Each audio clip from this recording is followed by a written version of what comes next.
Hey y'all, this is Crystal. Thanks for coming by today. Let's very quickly talk about some plans for March because it's right around the corner. I'm running out of time and let's get going. Basically, March. Well, I don't know. I'm hesitant to even make a bunch of plans because my February plans have not gone well. They've not gone very well. So I just had a little gander through my shelves just to kind of see what's speaking to me, So I just pulled a few things, just a few. I mean, we're talking about a pile of possibilities here. But I do have a couple of things going on in March that I want to talk about, that I have, pulled some things I'm feeling, again, subject to change, because this is just what we're going through right now. Okay. So of course I've got my book club pick for March. This is the By TBR book club that I co-host with my friend Kelly from Kelly Hooked on Books.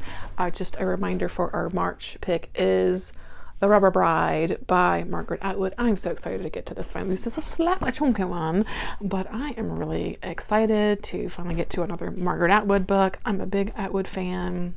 Whatever, it's fine. So if you are wanting to read the Rubber Bride, please join us. The Discord link is always below. If you got issues with it, because sometimes the Discord links are funky, let me know and I'll update it. But yeah, I'm excited for it. Yeah, Margaret Atwood, The Rubber Bride. And of course, we have the Week of Weird coming up. Yes, the Week of Weird I co-host with my friend Jason from Jason's Weird Reads this March. Oh yeah. It is running from the 2nd through the 8th for just that first, sort of solid week of March. Again, right around the corner. A reminder of our prompts. We have to read a book featuring some sort of plant, life, or fungus, read a new to you author, read our group story, which is an Algernon Blackwood story, The Man Who Found Out, and to watch a weird movie, because that sounds fun. We just have a week here, so you can't pack it too full. But I've pulled a few things here for Week of Weird. Again, I will always bring these out. My big, that's upside down. My big, weird anthologies. I have the New Weird, edited by Anne and Jeff Vandermeer, of course. And then, of course, the big behemoth that is The Weird, edited also by Jeff and Anne Vandermeer. I've been slowly making my way through this really large book and all of the weeks of weird that we've had so far. I'll read a story or two, hopefully. Someday this book will be finished.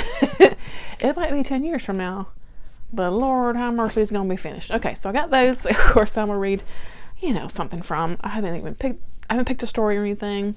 Of course, I'm gonna read the group read. I think it's gonna be a lot of fun. And I've got a little stack of things that I'm kind of maybe sort of feeling. This is a book that I started reading for a Week of Weird, and I then proceeded to forget about it. And I found it like buried in my shelf. I was like, oh yeah, I was reading this. I forgot. This is called Born to Be Weird, Demented Fantasy and Bizarro Horror. It's a short story collection, so I'm not going to try to get through everything, but I'll read like another story or two out of here, because I don't think I finished this story, or this collection. I'm pretty sure I did not. So yeah, there's a bookmark in here still and everything. Crazy. So yeah, Born to Be Weird. I've got this short story collection to read a story or two from. No pressure. For the prompt to read something featuring, a plant, life, or fungus, I got books falling everywhere. I'm going to go with The Beauty by Aaliyah Whiteley. I've had this on my shelf for a little while, and now is the time. It is not crazy long. I can get through it in a week, I think. So here's a little bit about this one, because I think it sounds super interesting. So somewhere away from the cities and towns in the Valley of the Rocks, a society of men and boys gather around the fire each night to listen to their history recounted by Nate, the storyteller. Requested more often by the group is the tale of the death of all women. They are the last generation. One evening, Nate brings back new secrets from the woods. Peculiar mushrooms are growing from the ground where the women's bodies lie buried. These are the first signs of a strange and insidious presence unlike anything ever known before. Discover the beauty.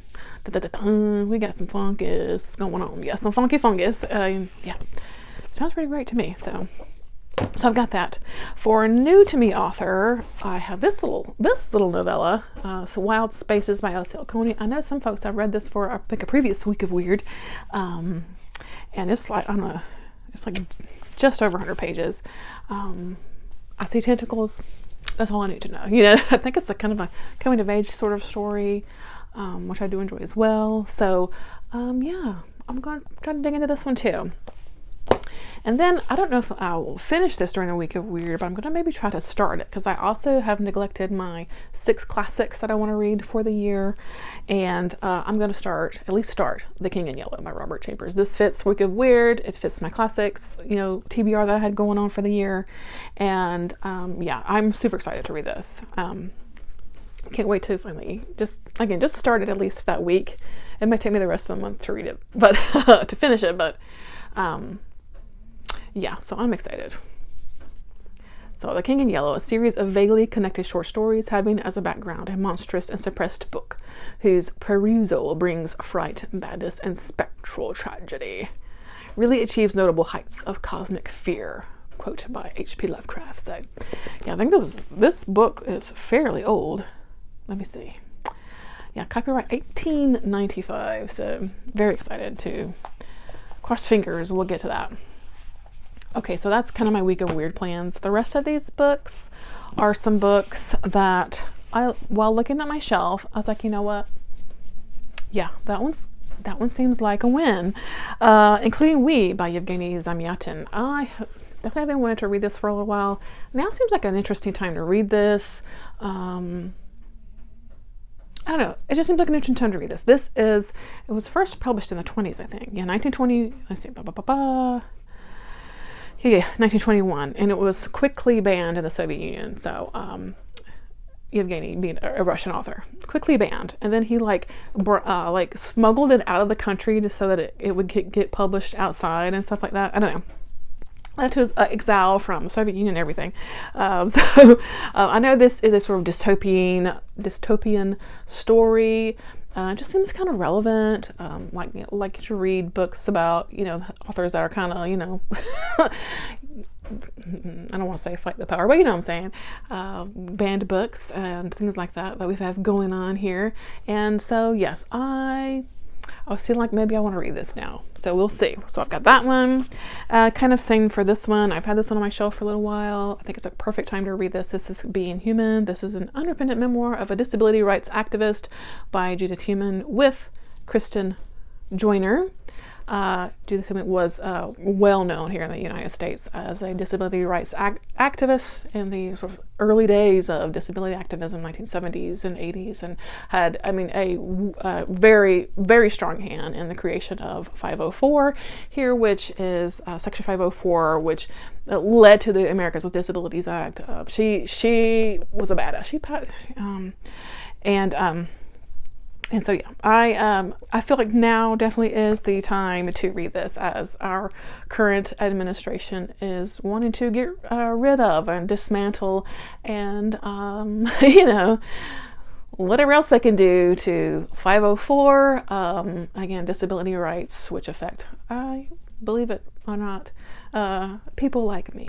So I think this is a great time to finally pick this one up off of my shelf and give it a read. So very, very excited for that. And then continuing more of the weird vibe, I keep putting this one off for Week of Weird because it's so long. But if I keep doing that, I'm never going to get to it. So why don't I just read it during the Week of Weird month to get it off my shelf, and because I really do want to read this book. And it's called The Vor by B. Catlin.